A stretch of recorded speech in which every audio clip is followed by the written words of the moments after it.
Welcome to HorrorBabble. The ghost stories of H.R. Wakefield continues today with a classic weird tale called Look Up There, from the author's 1929 collection, Others Who Returned. We hope you enjoyed.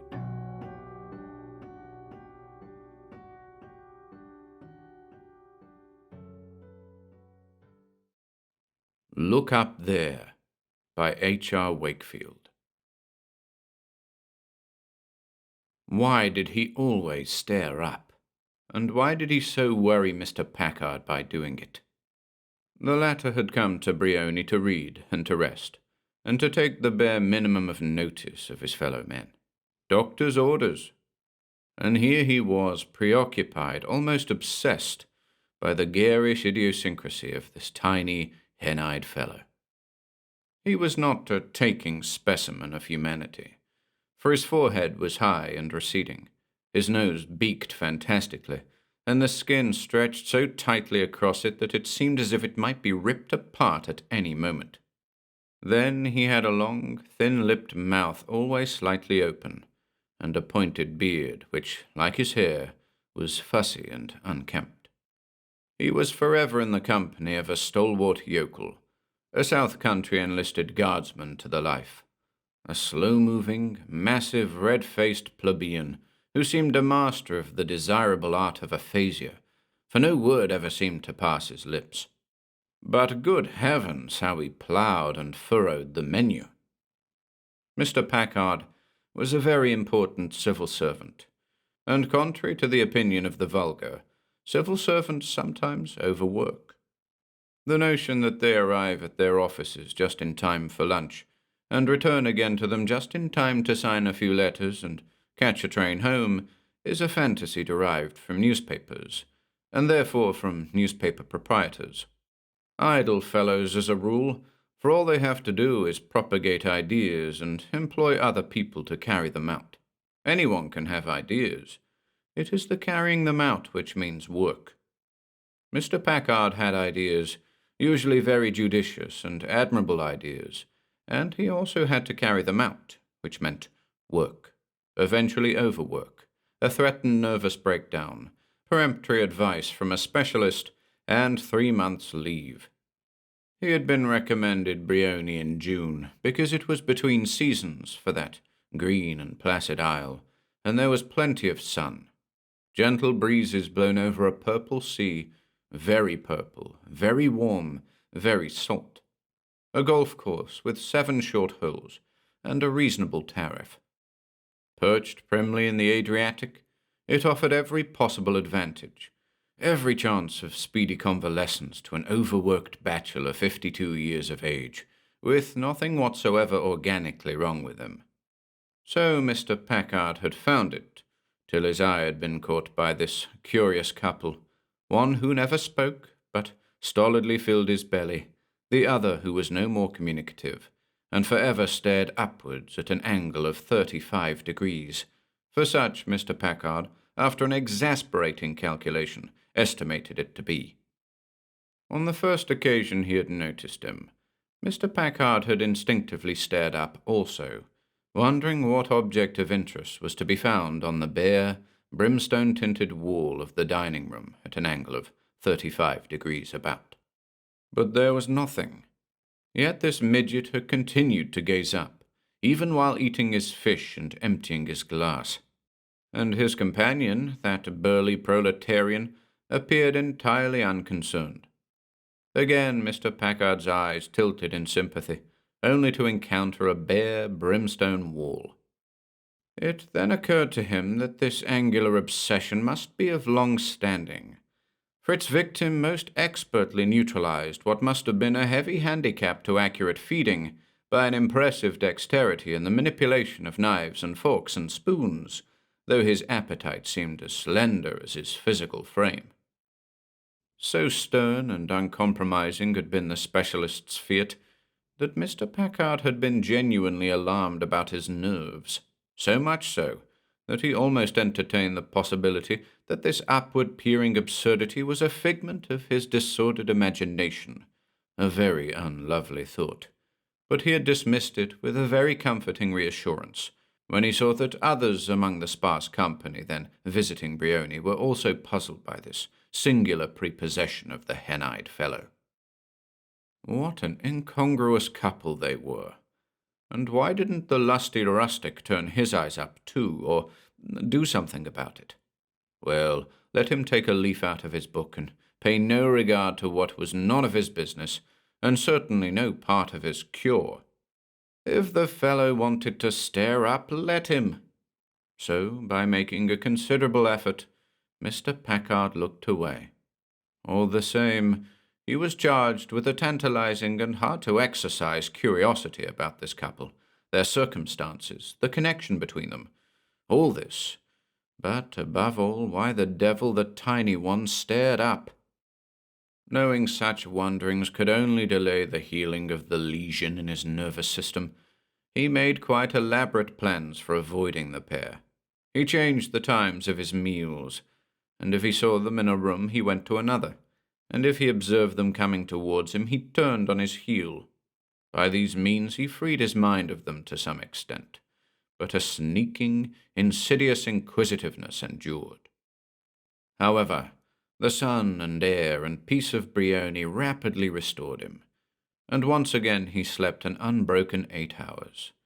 He found himself with such an appetite as he had not known for 20 years, and the idea that there was someone standing just behind him all the time, a very irritating symptom this, most absolutely and blessedly ceased.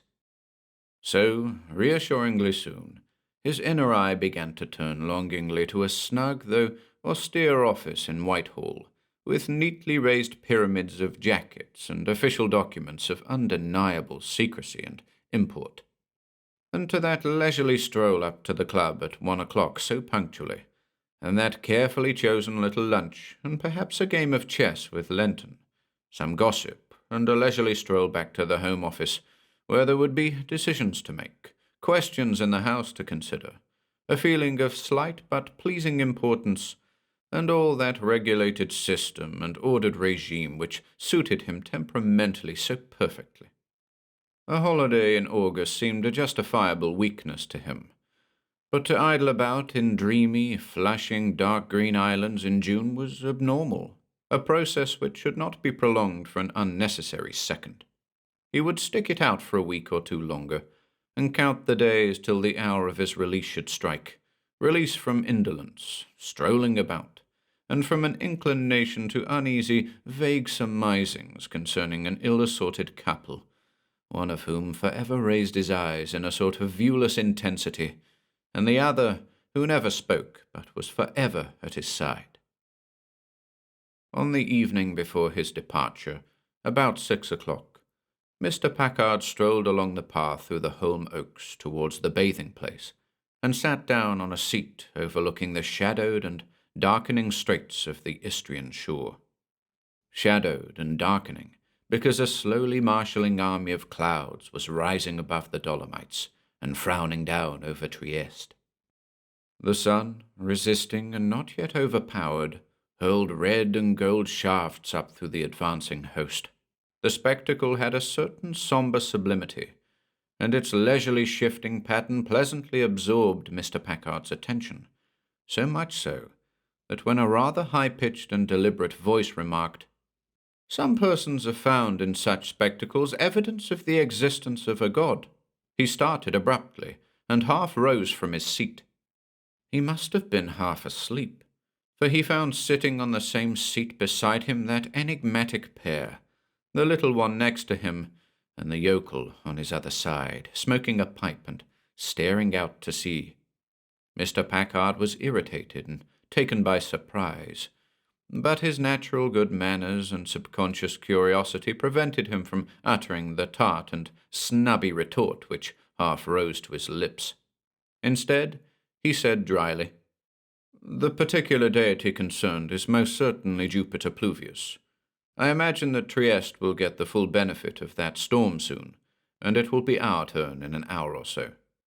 "From your tone," suggested the little man, "I judge you are of a sceptical turn of mind. And what the devil has it got to do with you if I am?" thought Mr. Packard.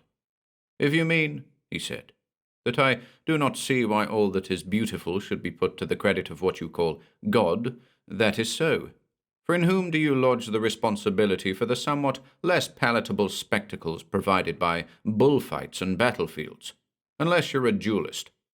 Very possibly I am, said the little man, staring up at the fading sun, now drowning in a majestically pacing cloud ocean. Well, said Mr. Packard, it will be the devil's turn soon enough. Storms in this region are no joke. I think I have reason to believe in the devil, continued the little man, taking off his rusty Panama and placing it on the ground beside him.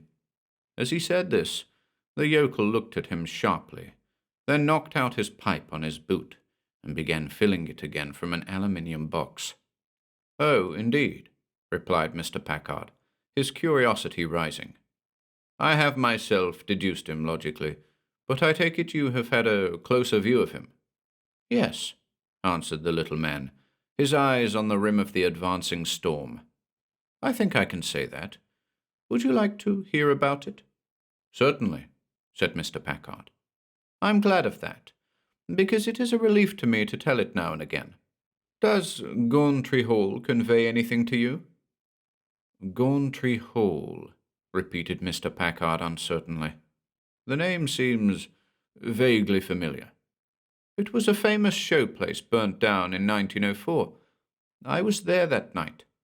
Oh, I remember now, said Mr. Packard.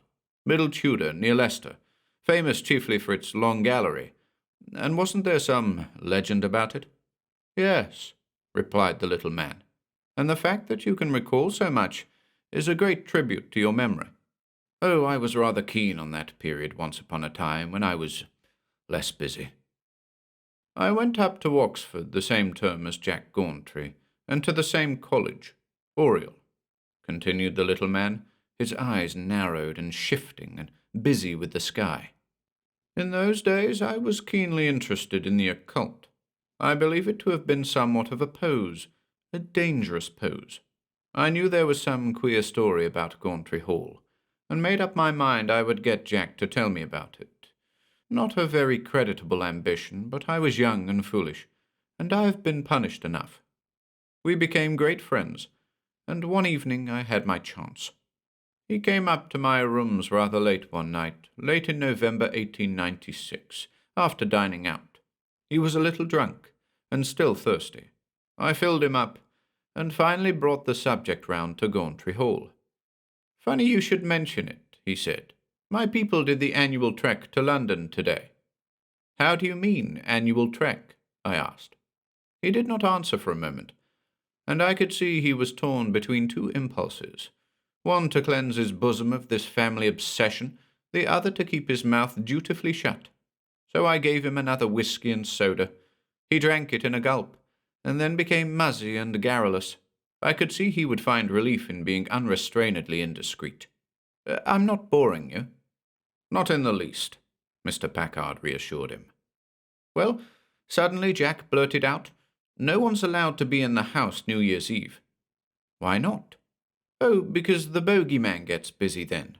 As a matter of fact, no one is supposed to have spent New Year's Eve at Gauntry for 300 years. So as not to make it too conspicuous, we always clear out during the last week in November. Perhaps it's all bosh. I sometimes wonder. Anyway, I shouldn't be telling you this, but I'm slightly tight, and shall tell you some more. I was feeling rather ashamed of myself, and it was on the tip of my tongue to shut him up. But I didn't. No one's allowed there on New Year's Eve, but early next morning old Carrow, the butler, the Carrows have been in our service for years and years, comes to the house and opens all the windows, one after the other, and shuts them again. The hell of a job. All but one. The one in the middle of the first floor of the south wing. And out of this one he has to hang a white silk banner, which is in the long gallery, and wave it 3 times very slowly, and then, shall I tell you what he has to do then? No, I said, for I knew I was hearing what I should not, and that I should be bitterly repentant if I let him go on. Shut up, and I'll forget what you've told me. This seemed to sober him up. "Yes, I hope you will," he replied, and got up and left the room. We never referred to the subject again. I spent half the summer vacation at Gauntry Hall for the 4 years I was up. It was an exquisite house, gloriously placed, and the grounds were perfection. But you remember it, so I need not describe it. Sir John and Lady Gauntry were sweet survivals from an easier age, a type which began to disappear with the introduction of modern plumbing from America. They were rather slow and faded. Their manners were a heritage, their benign suzerainty over the local serfs and villains a sharp reminder that there was something in consonance with society in the feudal system. Well, they are dust by now.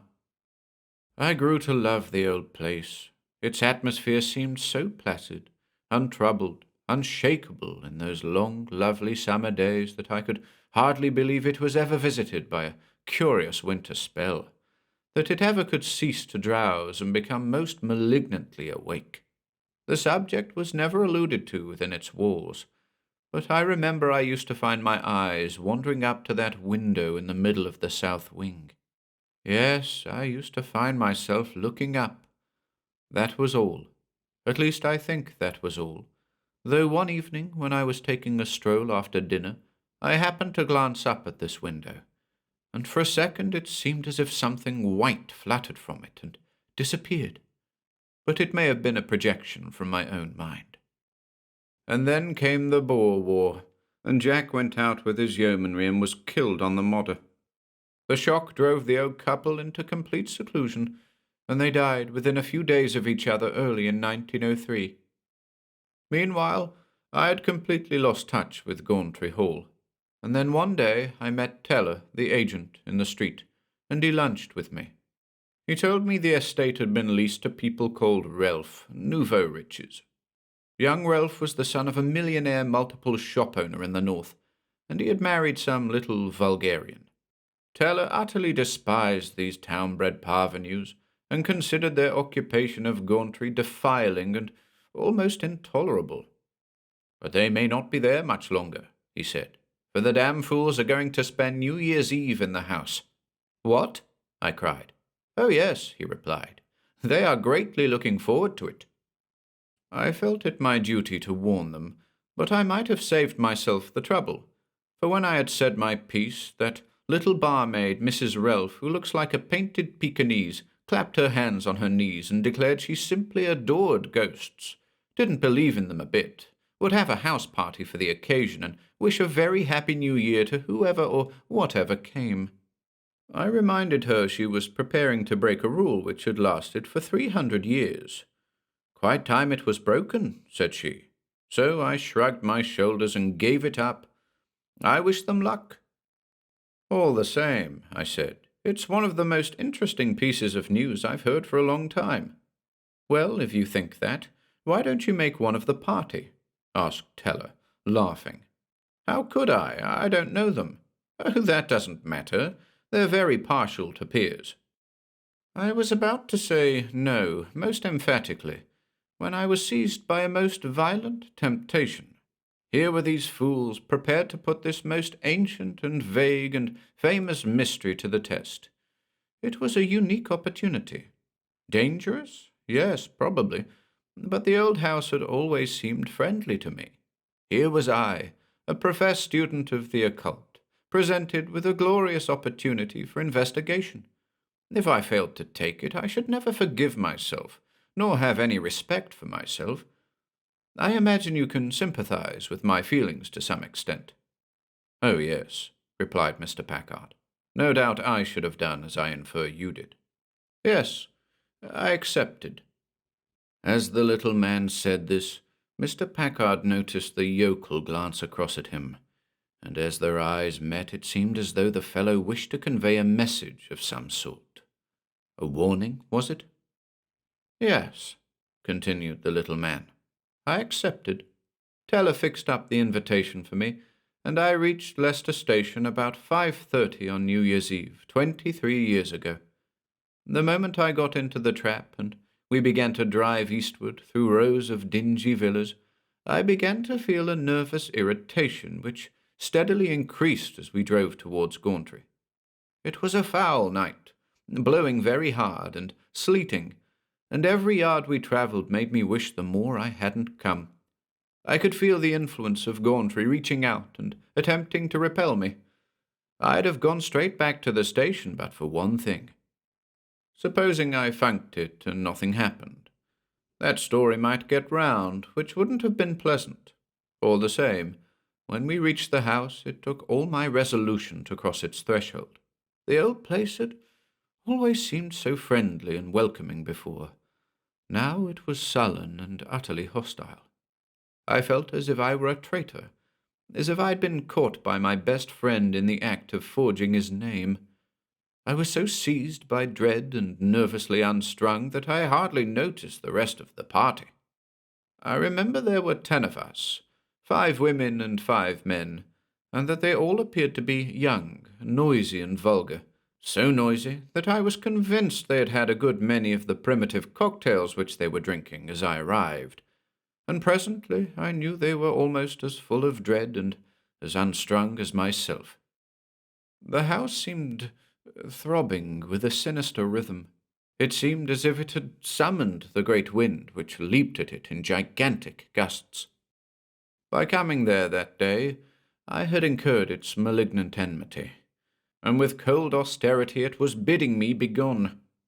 I had my old room in the east wing, but when I went up to dress, it was as though an almost materialized force was disputing my entry.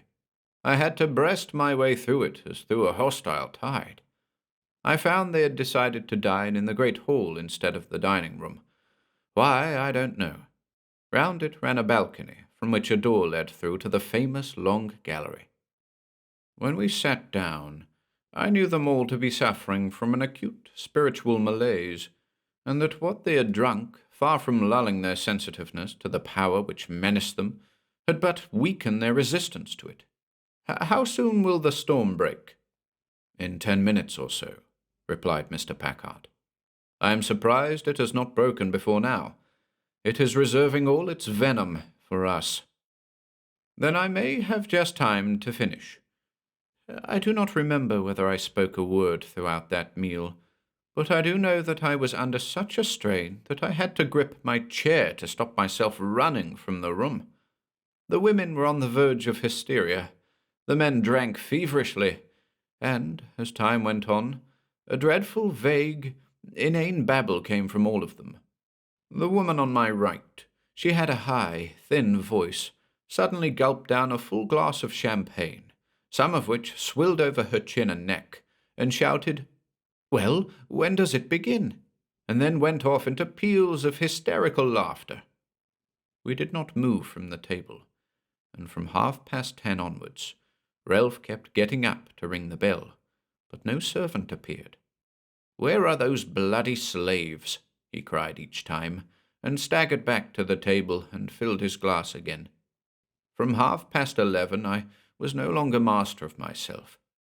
The room was thick with smoke which wreathed itself into fantastic patterns.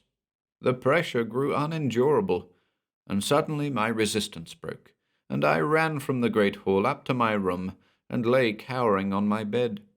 I could still hear the crazy, chaotic babble from those I had left, and then a great bell crashed out. 1, 2, 3, and each mighty stroke followed so hard on its predecessor that the vile jangle almost seemed an undivided sound.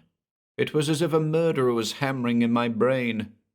Suddenly it ceased, and I heard no sound from below. And then came one high, piercing scream from a woman, "Look up there!"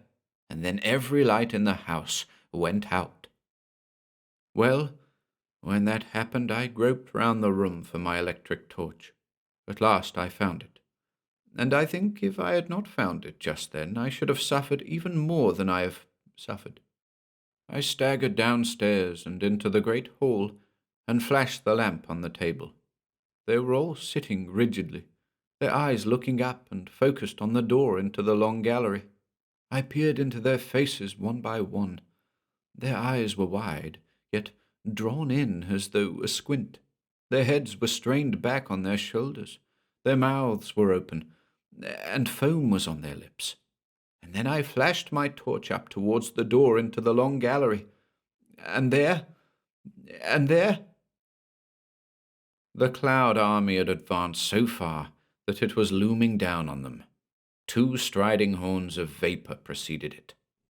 As the little man cried, and there, a blinding flash leapt from one to the other, so that these enflamed and curled tentacles drove down at them, or so it seemed most terrifyingly to Mr. Packard, and the rending crash of thunder which followed hard upon it hurled its echoes round the world.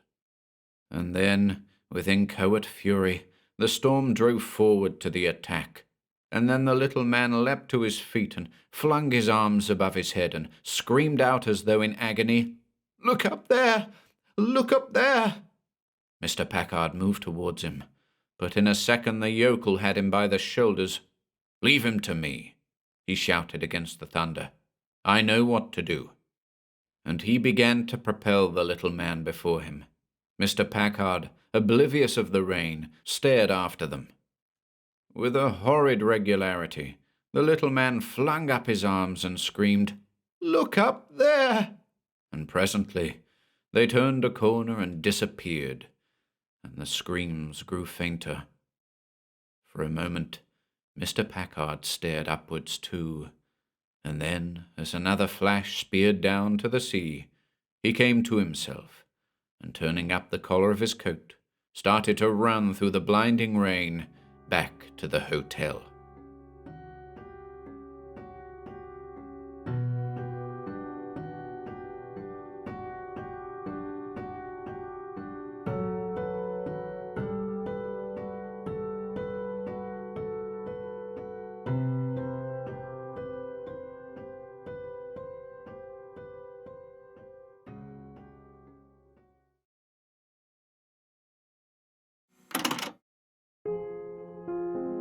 If you enjoyed listening today, be sure to subscribe to the channel by hitting the red subscribe button below.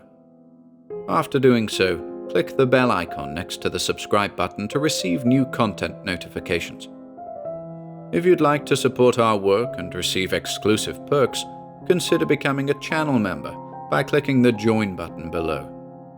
To support us in other ways, see the video description for links to our Bandcamp and Patreon pages, our merch store over at Teespring, and further information relating to our releases on Audible, iTunes, and Spotify.